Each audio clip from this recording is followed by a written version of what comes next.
Good evening, students. Today we are going to start our next chapter from class 8th. आज हम class 8th से अपना अगला chapter जो कि एल्जेब्रिक एक्सप्रेशंस एंड आइडेंटिटीज है उसे हम शुरू करेंगे। हम पहले थोड़ा इस चैप्टर के बारे में जानते हैं, जिसे हम थोड़ा सा इंट्रोडक्शन हम देते हैं। इस चैप्टर में कुछ टर्म्स हैं जिनके बारे में हमें जानना बहुत आवश्यक है। पहला है एल्जेब्रिक एक्सप्रेशंस। अब सबसे पहले इंपॉर्टेंट चीज़ है कि एक्सप्रेशंस क्या होती है। एक्सप्रेशंस में हम जब टर्म्स को ऐड करते हैं तो वो एल्जेब्रिक एक्सप्रेशंस कहते हैं। और एल्जेब्रिक इसलिए कहते हैं क्योंकि इसमें वेरिएबल्स होते हैं। सो टर्म्स को ऐड करने पे एक्सप्रेशंस बनते हैं, जैसे x + 3 2y - 5 3x² 4xy + 2xz + 3। ये सारी ही एक्सप्रेशंस हैं। इन्हें हम एल्जेब्रिक एक्सप्रेशंस इसलिए कहते हैं क्योंकि इसमें वेरिएबल्स हैं। अगर सपोज हम लेते हैं x + 3 = 0, तो ये एल्जेब्रिक एक्सप्रेशन को हम इक्वेट करके हम किसी नंबर से या किसी वेरिएबल से इक्वेट कर देते हैं, तो हम इसे इक्वेशन कहते हैं। ये हमारे पास हो जाती है इक्वेशन। अब हम आगे बढ़ते हैं, टर्म्स क्या होती हैं। सपोज टर्म्स का सीधा सा मतलब ये होता है कि जिनसे ये एल्जेब्रिक एक्सप्रेशंस बनती हैं। टर्म्स फॉर्म होती हैं as a result of product of factors. जैसे x + 3, इसमें कितनी टर्म्स हैं? एक टर्म है x, दूसरी टर्म है 3। अब ये x किससे बनी है? ये 1 से और x से बना है। x + 3, ये 1 से x है, वो 1 से बना है और x से बना है। सेम वे में 2y - 5, 2y किससे बना है? 2 और y, ये प्रोडक्ट ऑफ इन दोनों का प्रोडक्ट है, वो 2y है। 2 × y, दैट मीन्स 2 भी एक फैक्टर, y भी एक फैक्टर है। तो प्रोडक्ट ऑफ फैक्टर्स जो होते हैं वो टर्म्स बनाते हैं। तो हमारे पास टर्म्स में 2y - 5 में 2y एक टर्म है और -5 एक टर्म है। 3x² में 3x² एक टर्म है। 4xy + 2xz + 3 में 4xy एक टर्म है, 2xz एक टर्म है, 3 एक टर्म है। अब इसमें 4xy में हम क्या देखते हैं? 4 एक फैक्टर है, x एक फैक्टर है, y एक फैक्टर, और इन तीनों का जो मल्टीप्लिकेशन है 4xy में 4 × x × y, ये इसके फैक्टर्स हैं। सेम वे में 2xz, इसके अंदर 2 × x × z। इसका मतलब इसमें जो फैक्टर्स हैं 2 है, x है और z है। सो प्रोडक्ट ऑफ फैक्टर्स है वो टर्म्स कहलाते हैं। अब हम अगले पे आते हैं, कोफिशिएंट।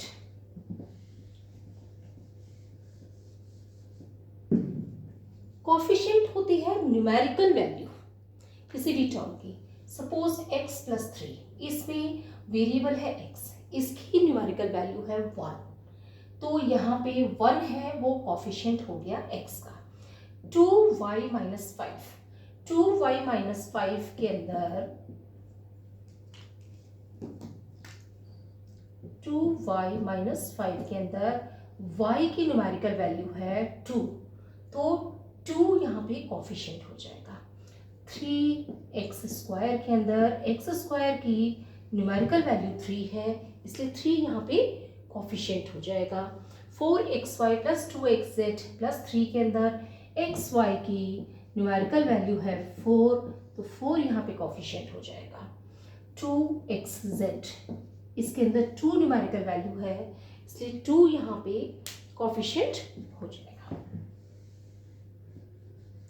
अब हम आगे बढ़ते हैं, मोनोमियल्स क्या होते हैं, बाइनोमियल्स क्या होते हैं, ट्राइनोमियल्स क्या होते हैं। मोनो, जैसे कि नाम सजेस्ट कर रहा है, मोनो का मतलब होता है एक टर्म। तो जिन एक्सप्रेशंस के अंदर एक टर्म होती है उन्हें हम मोनोमियल्स कहते हैं।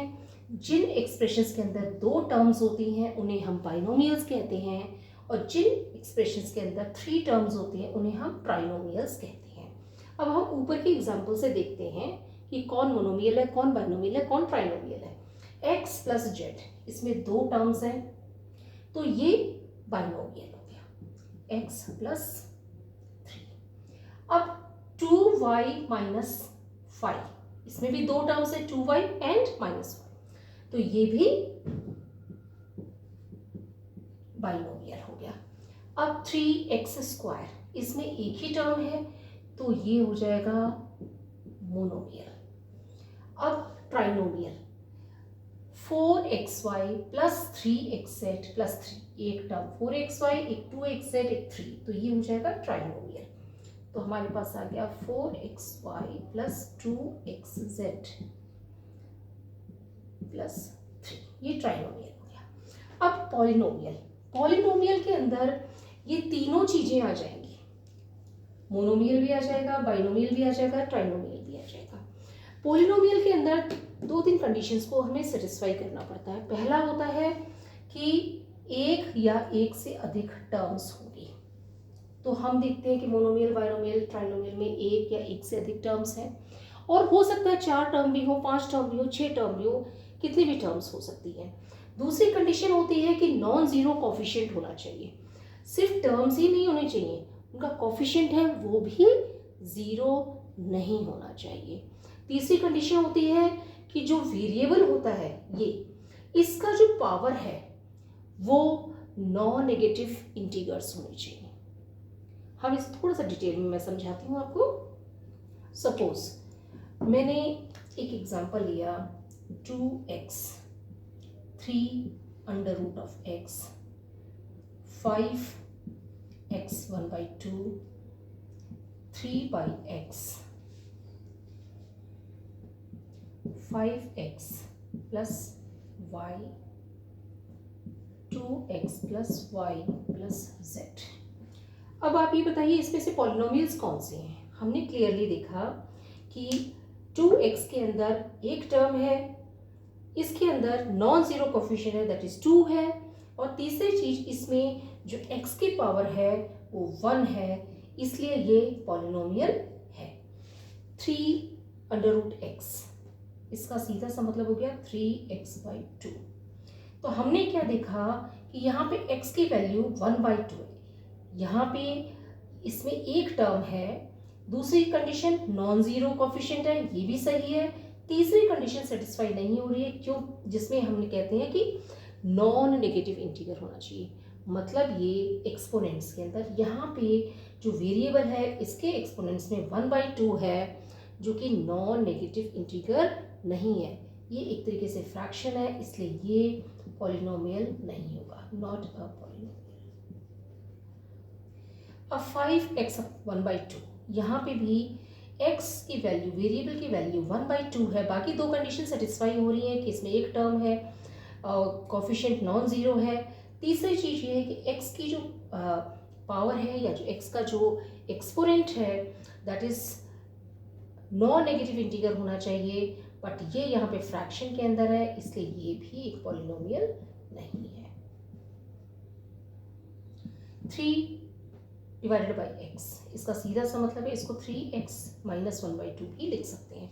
अब यहाँ पे भी हम सेम कंडीशन देखते हैं कि वो एक टर्म है, कोफिशिएंट नॉन जीरो है, बट यहाँ पे भी जो x की पावर है वो नॉन नेगेटिव इंटीजर नहीं है, वो एक नेगेटिव इंटीजर है, नेगेटिव फ्रैक्शन के अंदर है, इसलिए ये भी एक पॉलिनोमियल नहीं, not a polynomial.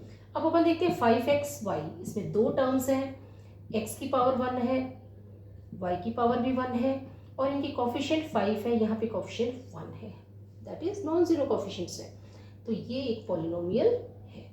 2x plus Y plus Z, इसमें 3 टर्म्स हैं, इसका कोफिशिएंट 2, इसका 1 और इसका 1 है, इसकी पावर 1, इसकी भी 1 और इसकी भी 1, तो ये एक पॉलिनोमियल है। अब हम आ जाते हैं लाइक टर्म्स और अनलाइक टर्म्स के ऊपर। What are like terms and what are unlike terms. Suppose हमने कई सारे टर्म्स दिए आपको,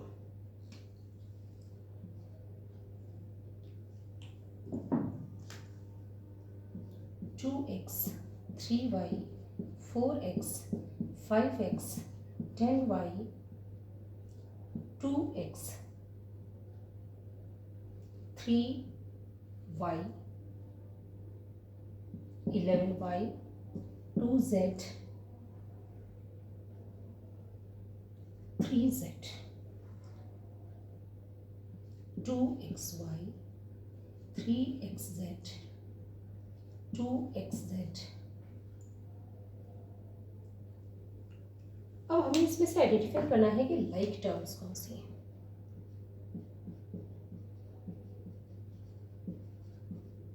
ये सारी ही टर्म्स हैं देखा जाए तो।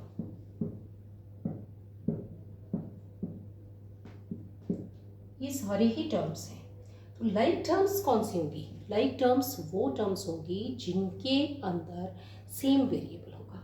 जैसे इन सारी टर्म्स के अंदर लाइक टर्म्स कौन सी हैं? 2x 4x 5x 2x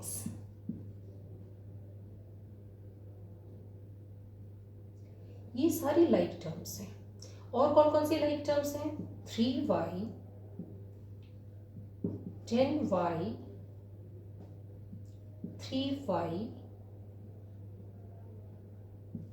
-3y 11y। ये x सेम वेरिएबल है इसलिए ये सारी लाइक टर्म्स। यहाँ y सेम वेरिएबल है इसलिए ये लाइक टर्म्स हैं। 2z 3z यहाँ पे z सेम वेरिएबल है इसलिए ये लाइक टर्म्स हैं। अब हम आ जाते हैं अनलाइक टर्म्स। अनलाइक टर्म्स जैसे 2x 3y 2x 3y ये अनलाइक टर्म्स है क्योंकि इनमें जो वेरिएबल्स है वो सेम नहीं है। या हम ले लेते 2xy 3xz ये सब अनलाइक टर्म्स हैं। ये इनमें वेरिएबल्स एक नहीं है। जहाँ वेरिएबल्स एक जैसे नहीं होते हैं वो अनलाइक टर्म्स होती हैं। जहाँ वेरिएबल्स जैसे इनमें 2x 4x 5x 2x ये इनमें वेरिएबल सेम है इसलिए ये लाइक टर्म्स होती हैं। लाइक टर्म्स और अनलाइक टर्म्स का यूज़ हम एडिशन और सब्ट्रैक्शन में करते हैं क्योंकि हम एडिशन के अंदर लाइक टर्म्स को ही ऐड करते हैं और सब्ट्रैक्शन के अंदर हम लाइक टर्म्स को ही सब्ट्रैक्ट करते हैं। हम 2x में से 4x माइनस करेंगे या 2x में से 4x प्लस करेंगे लेकिन 2x में 2x प्लस 4x हो सकता है लेकिन 2x प्लस 3y ऐड नहीं होगा। इसलिए हमें लाइक टर्म्स और अनलाइक टर्म्स को एक जगह लेकर एडिशन और सब्ट्रैक्शन करना पड़ता है। सो अगर आपको ये वीडियो पसंद आई है तो इसे लाइक करें, चैनल को सब्सक्राइब करें और आपके जिन फ्रेंड्स को मैथ समझने में कठिनाई होती है उनसे ये वीडियो शेयर करें। Thank you.